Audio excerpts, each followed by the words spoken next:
Alright, what's up everybody? How you guys doing? My name is MC Noel, the Dapa MC, the man from Kadonzweni. Welcome to the 60 minutes pod, Mzae. Itakuwa ni fiti sana. I'm so much excited to do this journey. It's gonna be a good time. Asanteni sana, karibuni sana. We are talking about everything. Yes, it's good vibes and Yeshua. And I cannot do this podcast alone without this amazing people. What's up, good people? My name is Esther Mombe, MC Mombe the conversationalist. I'm a worshiper, I'm a marketer. I'm into business development. Tunafanya mambo mingi town, but the help of God. Yeah. Hey, sawa. And of course, none other than the one, the only. Sijui kama nitaendelea na introduction ama nikatie hapo. Mimi naitwa Hype Stella. Hawa kuna mambo mingi wanafanya, mimi uhype.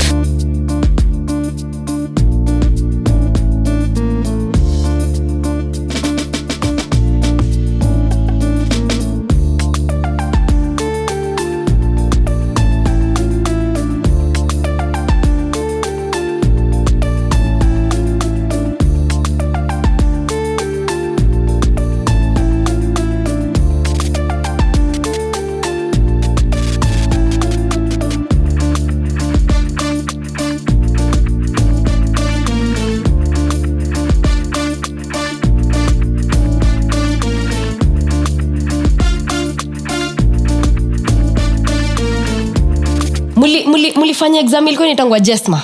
Yeah, of course, Jesma. Wacha tusikie. We did. Ulifanya Jesma? Ulipiga Jesma wewe? Yeah, nilipiga Jesma. Jesma was the mother of exams. By the way, ukipita Jesma, wewe I don't know why walikuwa wanasema ukipita Jesma hizi zingine KCSE. Akina target. KCPE utakuosha. Na fanya ile kitu. Siku nasikia kuna made familia. Sisi tulikuwa tunafanya encyclopedia ilikuwa inaitwa aje? High flyer, yeah. Unapiga revision ya high flyer, wanaleta targeter. Na revise targeter wanaleta Jesma. I think mimi nilikuwa ile wale wase wa GHC CRE. Really? Yeah, I was in that category, GHC CRE. Did you do GHC CRE? I just did CRE. You just did. Sasa sisi ni wale wa, but it was the same. It was more the same. Wale wa social studies. What do you think people in Peponi social area? Studies CRE. Unajua ile social studies unapewa tulipima ile barabara kuna kanisa guess the religion of the people of Peponi area. Watu walikuwa tupima. Unapima tu kanisa hapo shwali. Unapima hiyo barabara na reli. What is the distance of Peponi railway? Hapo chini pameandikwa 5 km. Unaipima hivyo alafu contract wakapea mchina atengeza barabara. Kamba as in unaingiaje kwa exam room bila kamba? Wacha wewe. Ushaipoteza uzi yako 2 minutes before exam. Unashikagwa na pressure. Unaongelelea nini? As in si ya kupima hiyo social studies hiyo railway. Si niko naona imeandikwa 5 km hapo chini. Sasa unapiga tu 5. Si naandika tu 5 km. Bana sami. Sasa mbona kutuchanua mapema? But yeah, iko hivyo. I think for me things were different. Hata mimi kikam kwa mathematics, swali yote ya board mass mi kwangu ilikuwa C. Me board mass.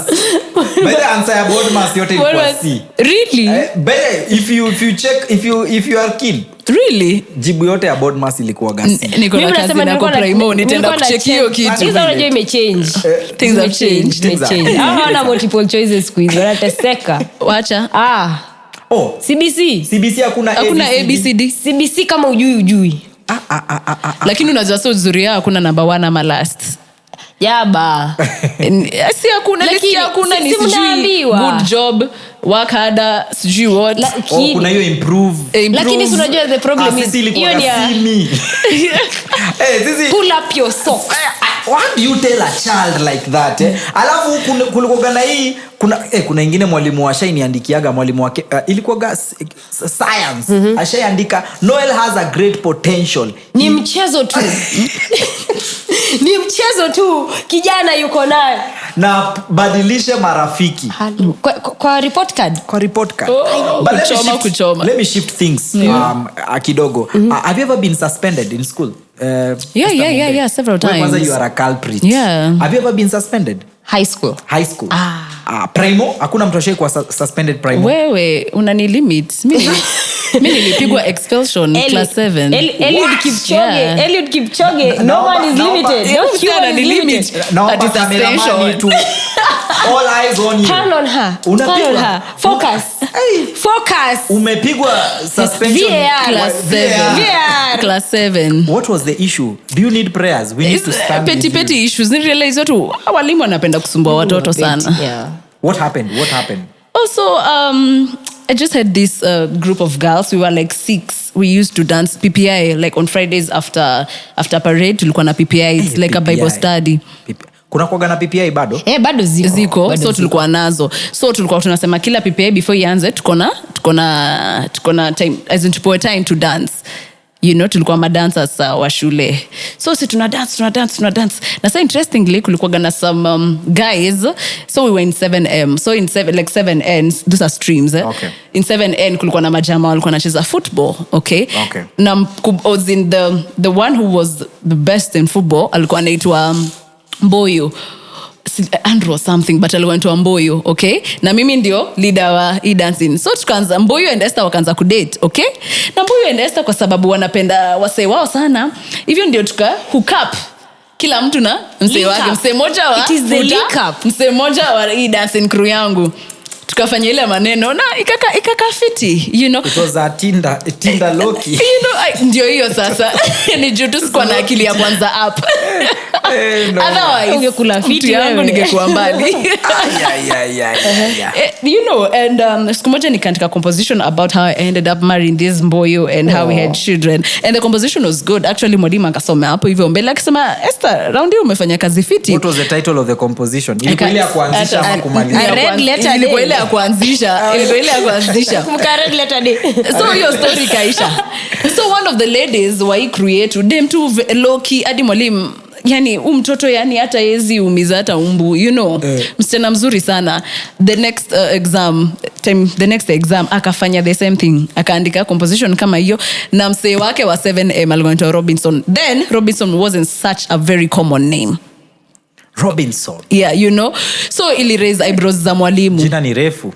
Akasema, ai, kwa nini unaandika uliolewa nini? Mimi nilikuwa na makesi mingi, so nikiandika hata tumeenda kwa wana walikuwa sasa okay, yeah, it's Esther.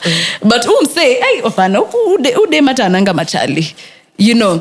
So anaandika stories za ndoa hapa, akamuita kwa ofisi. Akamwambia, tell us nini. No, tuambie. Ai, Robi, ai no, tuambie.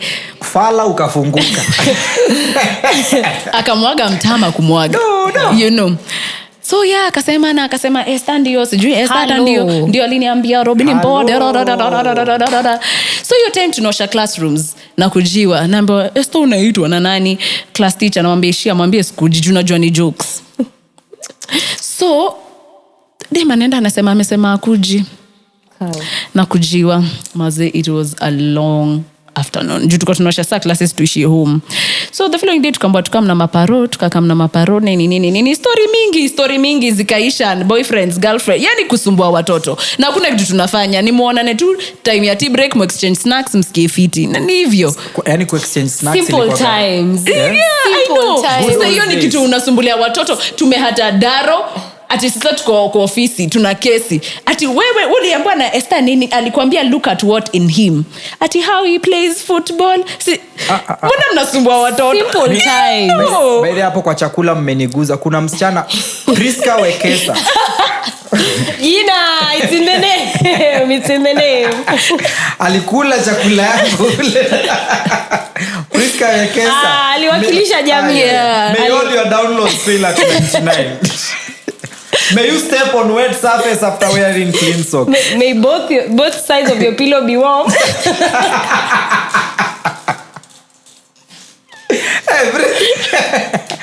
Priska alinitesa bana. Food yangu yote ilikuwa mapenzi bana. But talking about so this is why I was chased from the school. So tukimaliza venye asikumaliza venye tulifunga shule, tulifunga na yeye. Unakumbuka ile kitu kufunga na yeye?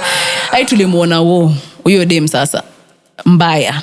Hapo ndo kilikuramba. Sisi tukaenda home, si mimi najua tukifungua shule history itakuwa imeisha. Akakuja na mzazi wake akaranta, akasema hataki ujinga. Mto nini. Sasa yeah. That's how you are suspended. Yeah. Wow. expelled not suspended Yeah. kwa minajili ya kupiga mtu. Yeah. Me and others, but apparently mimi nikandio ndio nilionekana pekee. In fact, it's like you are a CEO while you are in school. Esther and Company. Ndio hiyo. Ilikuwa Esther and Company. Literally. Yeah.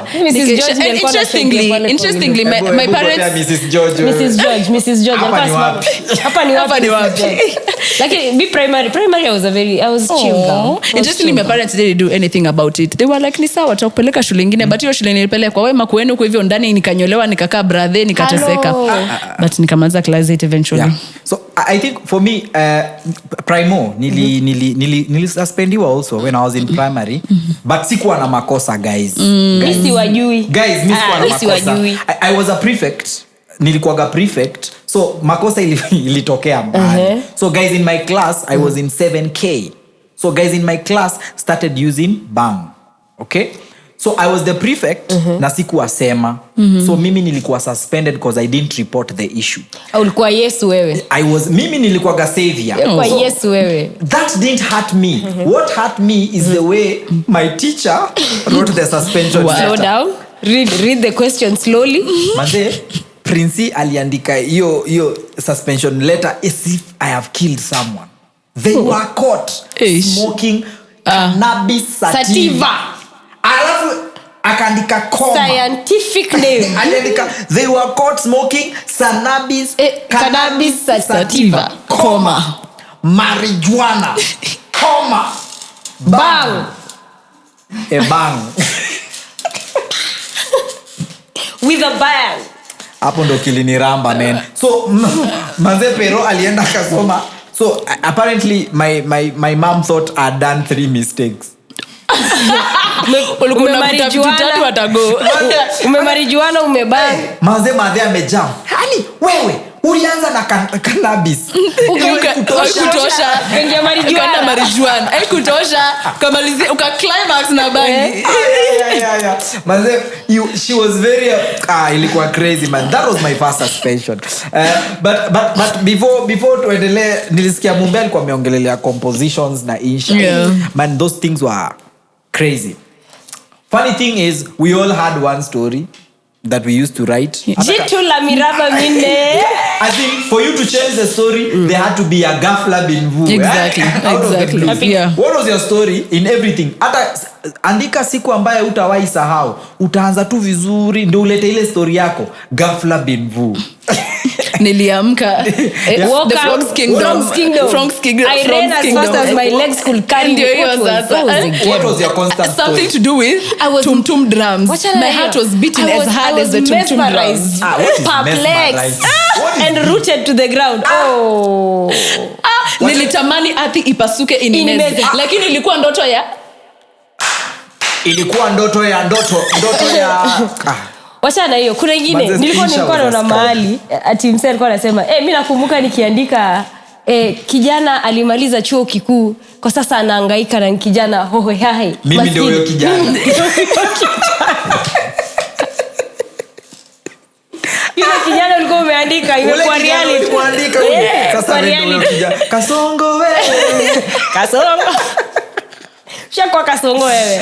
I think yangu ilikuwa ilikuwa inaanza constantly. Niliamka asubuhi na machweo. Wewe. Nikakimbia mpaka hamamuni na kukoga na maji baridi shadidi. Sembuse ya. Sasa hiyo Jona magic attendance. Mithilia. Mimi nakwambia man. And then story hata kama ni different lazima hata kama umeambiwa uandike juu ya shule yako. Na siji kwa tija walimu walikuwa na shule familia yako. Siku ambayo now what really hurt me a lot was unaambiwa uandike about siku ambayo sitawahi sahau. Kwanza that was common. Siku ambayo sitawahi sahau, it is out of 20 mwalimu anakupea 7. Unashindwa hii siku ni yangu ama ni yako. Nani anajua? Ni yangu ama yako? Why are you giving me a 7? Exactly. Who knows? Siku ilikuwa yangu mnapata 7. It's my business. I'm like, wewe hii siku ni wewe utawahi sahau. Ama ni mimi. Mimi nakushow. Mimi nakushow. Turie upangwe. I think teachers were very unfair. They were very unfair. Yeah. Yako ilikuwa gani? Insha, composition? What was your best? I think I did both. Mimi nayo upande wa maandishi ulikuwa umebobea. Mimi nilikuwa nimebobea maandishi. Mimi mkisema mlikuwa mnapata 7 na shangaa, what are you guys talking about? What? You guys, ndio amesema napata 7. You guys. Nini ilikuwa example? Unaongelea what? But nishaipata 7 kwa composition. Kizungu I think kizungu ilikuwa game. I think kizungu ilikuwa ina kwa kichwa ilikuwa sawa. Kadhonzweni another thing. I will tell you my story in just a few. DB. Kuna watu walisomea primary school. Kuna DB. Kuna primary school. Kuna academy. Alafu kuna group of schools. Ndio hiyo sasa. Alafu kuna school in a group. Alafu kuna international school. Sasa hawa wa DB na primary ndio walienda shule in groups. Au wengine ni group of schools. Yeah. Unajua ka shule yenyu yenye ulienda ka shule yenyu yenye ulienda siku ya campaign inapigiwa kwa kura. Work hard. We can explain. Work hard. We can explain. Hapana bana. We can explain bana. What do you mean work hard? Work harder. Esther, yako ilikuwa gani, composition or insha? Both. You loved both? Yeah, I loved both. No wonder we are here telling stories. Yeah. It helped us. Ilitusaidia lakini hatutawahi sahau hiyo the day I will never forget natupea 7 hapa. Tulikuwa mwalimu wa Kiswahili alikuwa Mr. Ogutu. Alikuja nikiwa class 7. This guy one random day akatupea composition, haiko exam, alitupea insha. Then he was very new. Do you know the best performers wote wenye tulikuwa tunawasha 30 out of 40. Hiyo siku tulipata 15. Mnatolewa hadi spelling mistakes nini? 15 na spelling watu tuko sawa. Punctuations. Then sasa akatukalisha chini akatuambia you are using too much express hiyo kuanguka pu. Tulizitumia sana. Nayo after that sasa sauti. Nilikuwa ndani hizo ndio vitu pea watu marks. Sasa hizo ndio zilikuwa zinapea wase marks up until he came and corrected that. Oh no. By then there was this thing like an army of ants something. What was the name of that type of? Ilikuwa inaitwaje? Ya kugroup vitu. Acha tu tuseme grouping things. Yes. I don't know why everybody forgot about everything. Kila kitu ikakuaga tu a bunch. Sasa hata kama ni watu wengi a bunch of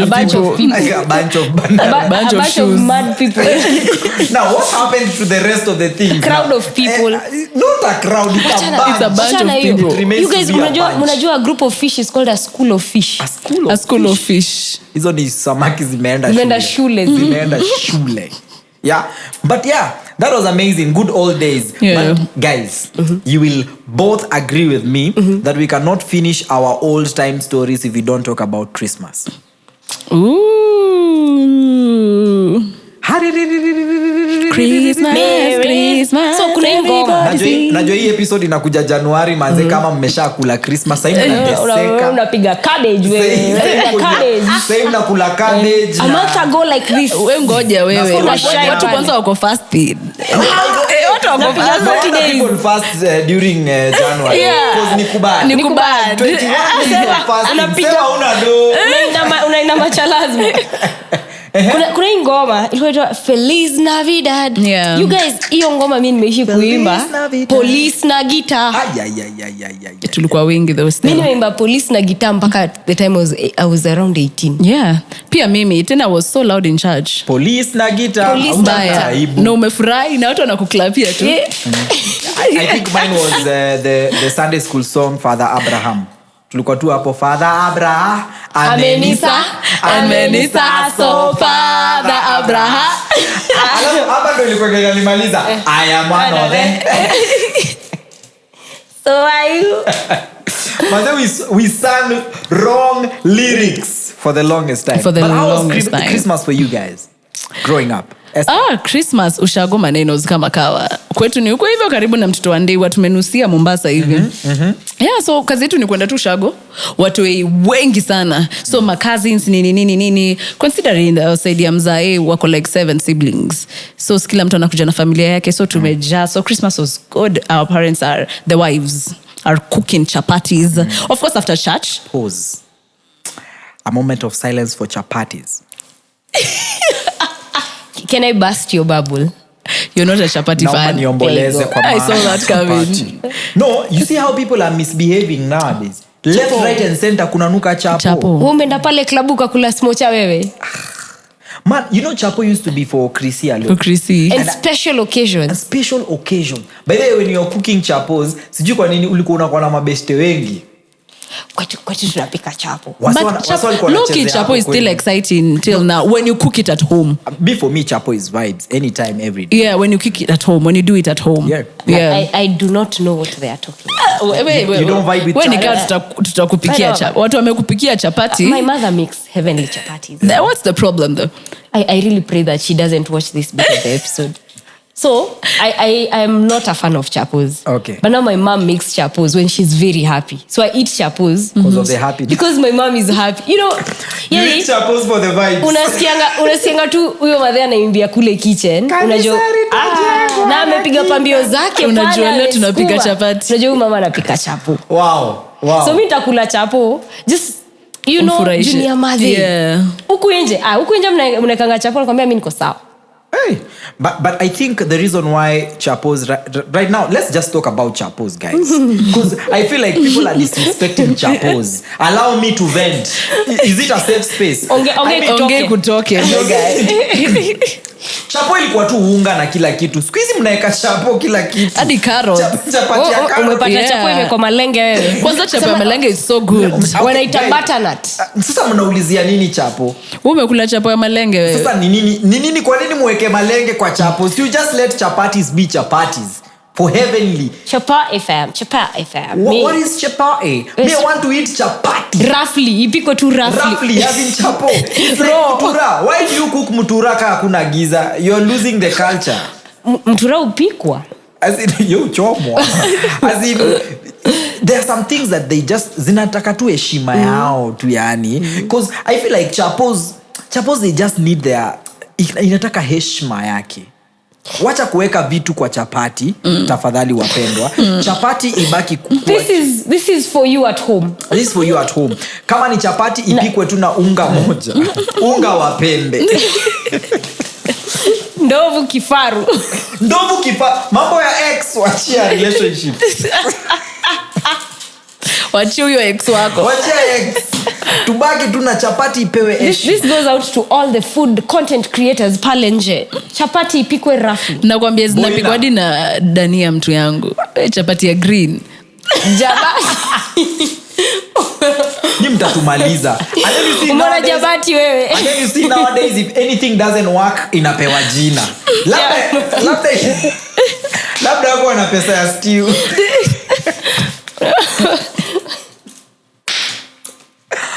Ako na pesa ya stew akasema apika chapo na dania. Kuna besti yangu anaitwa Ozo na shai tupikia pilau ikakosa kuiva. Alafu akaipea jina. This is crunchy rice. What is crunchy rice? Kimalizana na chapo tu deal na wakutwekea mguu wa kitanda kwa pilau. I think we need to go there. Tumemalizana na chapo. Stella tuongelelee pilau. Watu wa pilau. Tuongelelee pilau. By the way, hakuna mtu anapika pilau. By the way, comment down below if you are watching this video. Kwa unajua Bezfit inapika pilau legit in Nairobi. In Nairobi tunakula mchele ya rangi. Hii ni mchele ya rangi. Hakuna pilau. Jana soy sauce. Pilau ni gani Stella? Pilau ni ile unauma hivi kispice. Unapatana na mguu ya kitana. In the name of spicy. Atiyo ni spice. Kimbao hapo. Wesikia hapo. Nakula pause kwanza. Uprocess kwanza hiyo mguu ya kitanda imepiga wapi kwanza. Hey. Umeenda pale Diani ukapikiwa ukaletewa proper vitu zimeenda shule na ijaletwa kwa sahani ya glasi imekwa kwa sinia. Leo tunawapiga viboko left right and center. Mimi nimemalizana na watu wa chapo jabati na watu wa pilau. Tafadhali pilau ikuwe. Wacha sasa nikujie watu wangu wa Central. Tafadhali Mzae si lazima ikuwe kwa event zote. But then guys, Mzae, do you know mimi na feel Mzae inafaa iuzwe kwa hardware. Hiyo kitu ivaji. Mzae unakanga mpaka roiko. Inabaki tu kwa Mzae. Mzae utaiweka kila kitu ikwambie yes. Ndio roiko uko Mzae ndio hapa. I mean, good old days. Christmas maneno. Unatuambia kitu. Ulikuwa umefika wapi? Kanisa asubuhi na hapo hivyo nguo mpya mnasikia fiti. Ilikuwa tujaza kuipiga jana. You used to do nguo mpya. Yeah. You used to do the dresses the white. Exactly. Unaka Cinderella. Maka na ka gloves. Unaka Cinderella hapo hivyo. Unaenda mnasoma memory verse. Why do you wear a dress and hizo gloves are white? Sasa hiyo ilikuwa drip. Old school rich vibe. Hiyo ni drip. You know, na ukiangalia movies za uko ma 1930s. Exactly. That was a like thing. Bridgerton unachikiwa na vangadi magloves class nini. You know, and then there's a kitu you used to put here on the hair for chiles. Yeah. Umeona watoto siku hizo wanapigishwa denim skatuku. Wacha tu. By the nowadays. Acha sisi tuko tunavalishwa hadi hapa na gloves ndani. Stocking at gloves. Stocking ndani. Unavalishwa mother yako pia alikuwa strict. Stocking napiga ndani. And of course iko huko already. Let's talk about that for a minute. The way our parents used to dress us growing up, especially for girls. Unajua walikuwa very keen on how they will dress us. Venye tutakaa mbele ya watu, tupendeze, vitu kama hivyo. What's your take right now? The way parents, our millennial parents, Gen Z parents are dressing their kids. Well, I'll start with way back, Yasi. I hated how my mom used to dress me. Of course, nguo refu nini yote msikuwa na doya kujibea chenye nataka. Nikiangalia maneiba wakwaga like born again. So waparoa wanadressisha mabuti shorts nini. Then I used to think this is it. Ndio wanajua sasa. So ikitu actually linipea a low self-esteem. You know, nikaanza feel I'm not good enough. Ni mido nakatu madhe hapa. But I was say wanaka, you know, wanaka fine, wanaka all that. But growing up, personally, sina hata booty short. Sasa hivi venye umekuwa mtu mkubwa. Imagine, na naweza jibaia but sina. You see, kwa sababu nava nikienda wapi? I'm a born again Christian. I believe in please decency. Have some decorum. Exactly. How you dress says a lot about you. Come on. You know. So venye millennial parents are dressing their children, trust me, it will affect them eventually. Okay? Because man, I really don't know how to put this into actual words, but Mzae, hii kitu ni very sexual. Nitaitaje? There is no way a brother and a sister, we are siblings, we're in our teenage, we are teenagers at home. You're like 15, you're my bro, and I'm like 12, and I'm dressing booties and all that. Mzae, imagine unapatia brother ko bona. Oh. Brother yako ananyonga juu ya sister yake. Even utapata watu hii walifanya zile maneno. Bona. Unaget. Even utapata watu hii walifanya ile maneno. You know. Na mtoi hakuna she will not change because kutoka kwa mtoi hivyo ndio ilikuwa. And kids are working on TikTok ma challenges sijui nini. The word of God says bring up your child in the ways of God, and when they are old they will not forget. Then that means it's the vice versa of the same. Bring up your child in the ways of the world, and when they are old they will not forget. Come on. Exactly. And now when they're consumed by the things of this world, you're crying, going now to the pastor to ask for prayers. Pastor, tafadhali nieke kwa maombi. Exactly. Tukabidhi familia na foundation yenye ushape huyo mtoi already ni wrong, ni worldly. You get? Yeah, so foundation inakuwaga key, it's everything. You know, so we may not see the effect now, but in the future we will. Come on. Yeah. Unafilaje Stella? Your story. You know, how was it you grow up? Were you dressed well? I am also a pastor's kid, guys. And huyu ndio mtoto wa kujitegemea. And my dad is all for decency. Unaona? You'd leave the house in I have some jeans that are kind of ragged, ile nimekatika kamoja, and my dad is like why are you wearing nguo zimekatika? You see? And by the way, nimefika ile place ya siwezi ninunue trouser, nilipe trouser imeraruka hapa hivi yote haiko, tie yote iko nje. Si ni luku? Luku ilinifanyia nini? Exactly. I think tena venye tu how Mzae is saying is decency. Raise your children in decency. True, some decorum. No. atapotea. Of course kuna mahali atapotea, but atakumbuka that my parents didn't raise me to be indecent. Yeah. Unaona? Hapa tao archives. Hey. Ukisimama manze, nguo mali zimeanzia ndo zimeisha. Hey. Shout out watu wa USI. Wacha archives. Kuna fulani pale Telcom House ile liko pale TikTokers wanaanga pale kushine On Sunday. Unapitanga hiyo street. When you walk in town in Sunday, like right now, you'll be depressed. You'll be like, a generation is actually a 4-year-old kid. Small kids are wearing explicitly. Exactly. Why do we have crop tops for kids? For kids, yeah. But there is zinatengenezwa for ama zinakuaga ni zile boob tops za adults alafu wanazivaa kwa sababu ni tudo bado sijiget. Crop tops for adults makes sense because adults can be indecent. Yeah. Why are we having crop tops for 6-year-olds? Exactly. Kwa crop top ya mtoto? Ati adults can be indecent. Adults kunjua kwa tabia mbaya. But I feel like kuna hiyo the way we are raising our kids also in a matter a lot. In the way we are going to, because me personally, if you ask me, one of the biggest thing that I'm fearing is the family unit in future. You know, it's like it possible inakuwa too close to impossibility because just taking my mind back and jogging my mind back, I'm thinking about decisions that a country can make and affect them in future. Ukisoma history, usome story ya China pale nyuma, there was that one child rule. Unakumbuka hiyo story ya China? So you are not allowed to get more than one kid. You know? And right now in China, wako na crisis of depopulation. As in wase they don't have a generation because of that thing that was happening, you know. And for them it was a normal thing, but it was way back a decision that was made by wazee wa kitambo, but inawaramba sai, you exactly. know? And I feel like it's the same issue because right now dressing our kids imekuwa a very normal thing and everybody is vibing with it and it's good, twende kazi. But I feel like the decision that we are making right now inaweza come it affect true. So for the guys who are watching the 60 minutes farm, when you wanna watch hapa hivi, guys, we can be the difference. We can make the difference in our generation. So let's just raise our kids decently, address them appropriately. Na pia kama una mtoto, anza na wewe.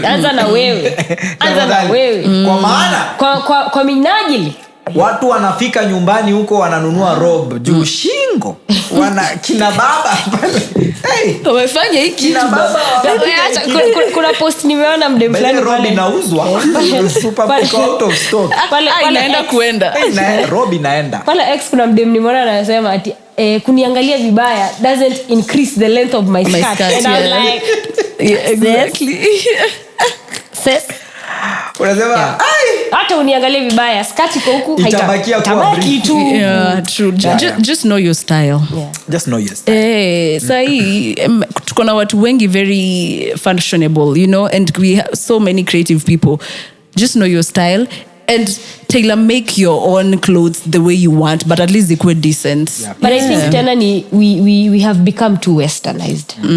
No, we lost, you know, the African culture.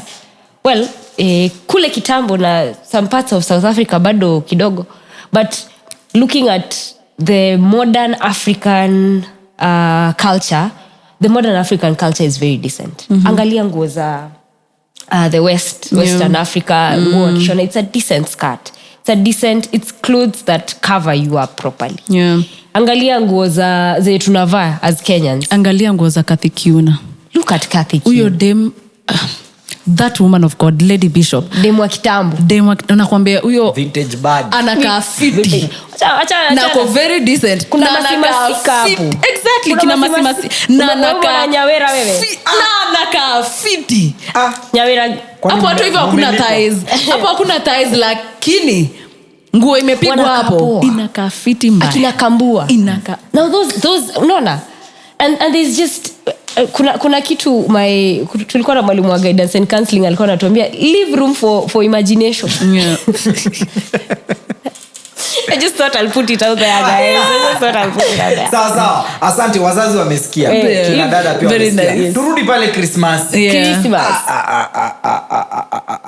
Nguo ilikuwa mpya. Cinderella dress pale. Why is Christmas not having the vibe? Now we are adults. Watoi sahi wanabaiwa new clothes. Uko sure? Watu wanabaiwa nguo mpya sahi. Wewe ni watoto wa gani uko nao? Wewe hata Christmas unatoka kwa nyumba wewe. Kama ulifua jana umechoka leo umelala. Christmas. Christmas squeezy yani imekuwa like a normal day.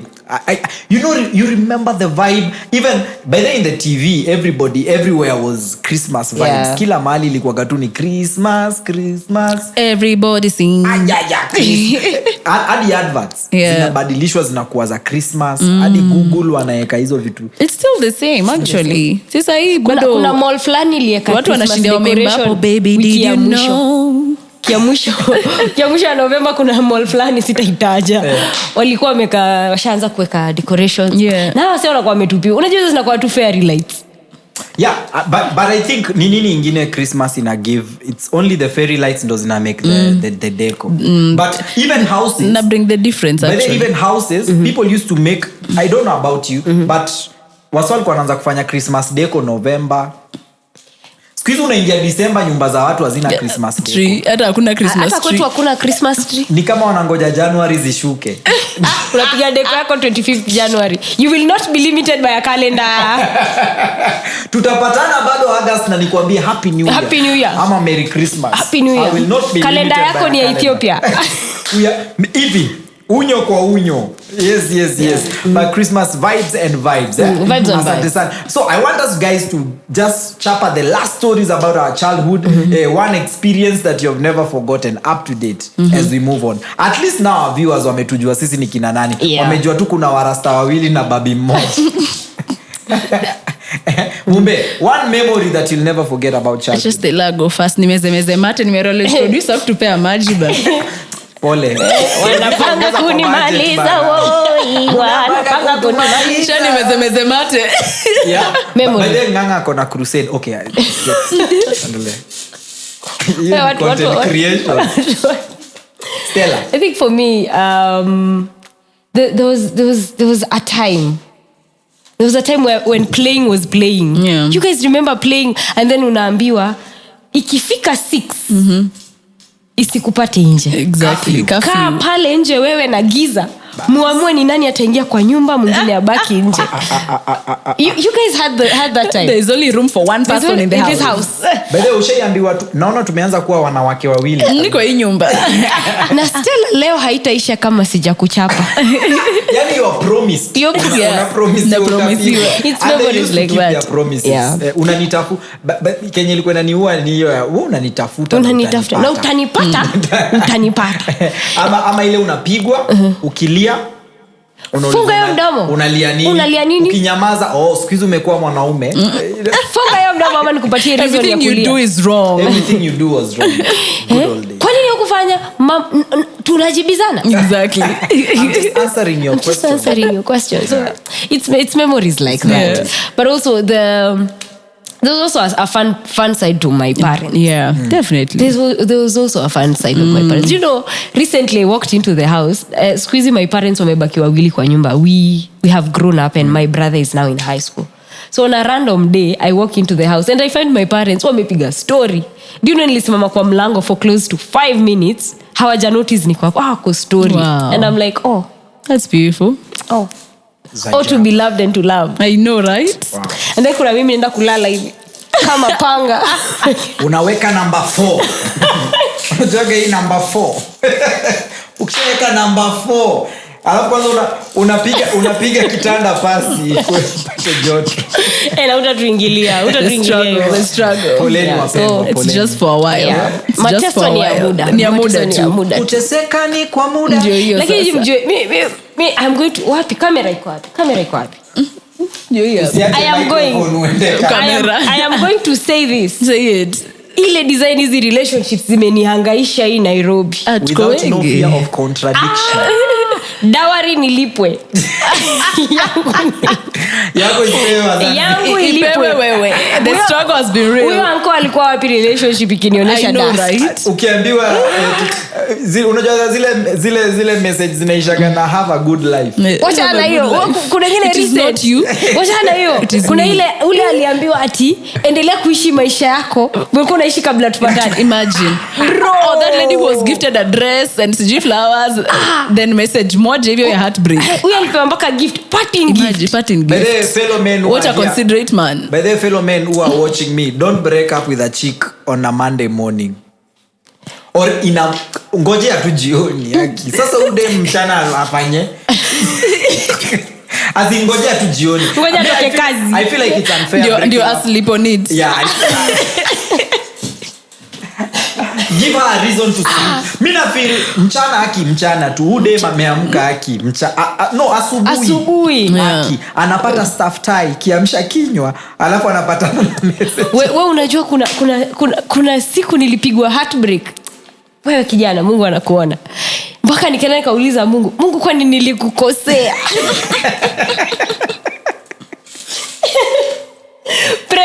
prayer time ilikuwa tu kuuliza God kwani nilikosea aje? Unaona? Unasikia nika uta text mama yako kijana. Hey, kwani irada ulileta kwa hii dunia. Ulituzalia kitungu tuliange tu. I know. Yeah. Asante. Umepata memory yako? Memory ziko mingi ati nimepata. Kwa nilikuwa nimesahau. Wewe ni a walking. Nilikuwa na dementia ama nini? Niambie. So, turudi pale hivi high school. Nilikuwa na kesi. Okay, nilishinda tu na makesi. So this time nilikuwa gana hii kesi sasa. Sasa kesi na ulifanya bado kesi. Hiyo ni bad. So nilikuwa tu na makesi. So nikianza kuelezea hiyo kesi the story be so long. So anyway, mzazi akaitwa. Fast forward, mzazi akaitwa. Sikuwa najua mzazi ameitwa. So the previous day nimeitwa, nimeambiwa dada here and there, nimejitetea, nimedhani story imeisha. So kesho yake nikienda washroom na gari ya Mzae kwa parking lot. And I'm like, hey, what is happening? That's my dad. Dakika 2-3 sikia Gari ya Mzae. Nimekujiwa. Gari ya Mzae guys, Gari ya Mzae. Nimekujiwa. So producer title ya podi kwa Gari ya Mzae. Gari ya Mzae. Nimekujiwa hapo hivyo. So naishia, so babangu ameambiwa all the very many things that I've been doing. So sometimes walikuwa hawataki kunipea suspension kwa sababu already nimeenda mob and they know my dad. You know, like Prince wa shule nilikuwa, babangu ndio alimlea. So out of respect ya Mzae hawataki kushindia kunipea masasi, but Mzae I'm out of control bwana, niko na magesi kila wiki, you know. So wakamwambia Esther, you know, Esther. Mzae akasema, you know what, I am tired, nakuja. Akaingia kwa gari. So mimi nashangaa ameenda kwa gari kudu mtu yangu, kumbe alienda akanunua nyaunyo. Aliona hapa hivi slippers na mwiko hazifanyi kazi. So akaleta na nyaunyo high school. Ulipigwa na nyaunyo high school? Susikie, sutulie, story ni yangu. Wako alichelewa. Chelewa kidogo. Ala, hata unapigwa na Bunsen bar na nyaunyo mtaani litembea. So akakuja kekelea nyaunyo kwa table. Akatuambia sasa wewe utuambie shida yako ni gani? Mimi nikaanza kulia. Hii ni nyaunyo nikaanza sasa kulia. So Depa akasema, you know, Esther is not an emotional person. Unamuulizanga tu maswali akikuangalia. So she's crying, maybe she wants to open up about something. Tell us what's the problem. Esther, kwani tumesumbuana? Ai, wewe story hapo ya jaba moto. Ulipiga story ya jaba? Nikasema, you know, kutoka nikuje shule, when we went to inaitwaje hizi vitu tulikuwa zinaitwa nini, tulikuwa tunaenda shule funky. I met guys in the boys school. I was in Moka Girls, so guys from Moka Boys. So kulikuwa gana crew ya majamaa ilikuwa inajita sijui Gaza. And then teachers used to think Gaza is actually people who are cultic or something. But actually it's just young people who feel they have a different vibe. So Gaza, they were my buddies, nini. And so we were just exchanging words and sometimes ties. Trust me, I didn't know where I'm going with this story. But I just wanted, ikani fault ya wasende wamenifunza kwa kichwa ngumu. But at the mention of ties. At the mention. Prince ni nani? Akanisaidia. Akasema, stop right there. You exchange ties? Yeah. You know, a tie is used to tie. reketea Mayanda A tie is used to tie. and if can tie Then why can't I tie a tie? You know, so they tied you. That's why we can't tell you anything. We are praying for you. Your parents are always praying for you, but you've been problematic in this school, yet you're so gifted. I managed to stay in that school from 3 kwa sababu ya vitu nilikuwa napiga madrama, manini, narrations, name it, my poems. But otherwise nilipigwa expansion kitambo sana. Walikuja kunipigia hapo hivyo form 3 walichoka yenyewe. Wali ride na talanta. Mzae wali ride na talanta. Yet you're so gifted. Sa story ikakuwa I am tied mti yangu. Nikauliza do you have these ties? Mi weka. Nikaenda dome. Nikaleta ties. Prove ya I am tied. Nakwambia hivyo ndio ili change ikakuwa ni time ya prayers. To be untied. We untie. We unlink you. Nikaambia piga magoti. You know the symbolism of a tie. Yeah. Nikaambia piga magoti. Hadi babangu akaniambia pole, yani mimi nimekuwa tu nikikuchapa. Kumbe mtu yangu sijifurahia hivyo. Bariki naruka kama tai. Yelele. So, hivyo ndio sikupigwa. Hivyo ndio story iliisha. Niliombewa hadi mzee akaniachia pocket money mingi sana yenye hata je niachia. Wow. Kwa sababu from today I'm a good girl. Mtu yangu kwani 2 days ziliisha. Back to you in akashanga kwani hiyo maombi yao ni kufanya kazi nini? Ni hapa maombi. I think for me kwanza zangu ni mbili. I think when I'm in high school, nikikuaga high school, waswali kwa nasinikishaga phone chuo. So people were using phones in the toilet, okay? Wakaona deputy anakam, so one of the guy alisema zima tenje. Now kwa akili ya deputy alikuwa nadhani zima ni bangi tulikuwa tunavuta. So the next day in the parade we all laughed because of how the deputy addressed the issue. And some of you are smoking tenje. So there were two slangs ndo zilikuwa zimetokea. Ilikuwaga tenje alafu marafiki ulikuwa unaita Arif. Yeah. So the guy shouted Arif zima tenje. So the deputy is looking for Arif. Some of you are smoking tenje and as if is not enough you are also using Arif. We will not sleep. We will not tire until we get you. Yeah, that was amazing. For me, I think that was crazy. The second one was, when your parents used to send you kerosene, ya 100, and then unabai ya 90. Unakula das. Unakula das. And then it was funny because ungepata base ya kerosene ilikuwa tu hiyo area yenyu. Hakuna ingine, ni hiyo moja. So this one time nimetumwa nimeshakula mandazi before nifike kwa kerosene area. Nikapata kumefungwa na hakuna. Ushaitafuta mafuta hadi kwa chemist. Nenda kwa chemist by any chance. Unaweza kuwa na spare. Nilitafuta hiyo mafuta. Unasema parable of the 10 virgins. I struggled and that is the day that I will never forget. A red letter day. Thank you so much guys. Thank you so much. Of course, this is the 60 minutes podcast. Hapa hivi inatubamba sana. We say it's good vibes and Yeshua. See you. Kama una watch sahi, make sure you subscribe, you like, you share with your people, with your better half, with your exes and everybody. See you in the next episode. Adios.